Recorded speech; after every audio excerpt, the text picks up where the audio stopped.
सामाजिक, राजकीय, व्यावसायिक जाणीवेतून फक्त बातमी किंवा खबर यांच्याही पलीकडे जाऊन जनमानसांना खंबीर उभे राहण्याचे सामर्थ्य देणारे आपल्या हक्काचे व्यासपीठ महाराष्ट्र 24 न्यूज, प्रतिबिंब समाजाचे।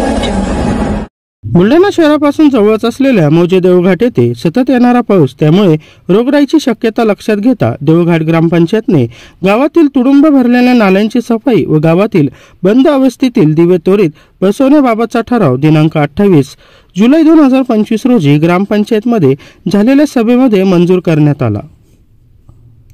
देवघाट हे गाव तब्बल 15 ते 16 हजार लोकसंख्येचे असलेले गाव असून या गावाच्या परिसरात जवळपास 10 ते 12 खेडे असून त्यांना विविध साहित्य खरेदी करण्यासाठी देवघाट या ठिकाणी यावे लागते।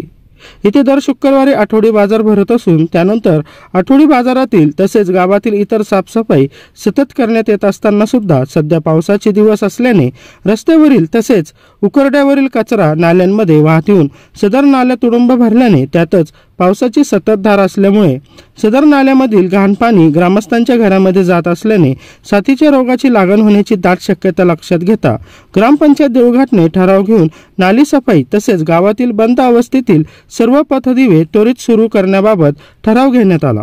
सदर ठराव बहुमताने मंजूर करण्यात आला। यावेळी देवघाटचे सरपंच RR पसरटे, ग्रामसेवक RG जाधव, माजी पंचायत सभापती अब्दुल रज्जाक उर्फ बबलू सेठ, माजी उपसरपंच सांडू पाटील, ग्रामपंचायत सदस्य व ग्रामपंचायतीचे कर्मचारी यांची उपस्थिती होती। महाराष्ट्र 24 न्यूज साठी प्रतिनिधी इरफान सय्यद।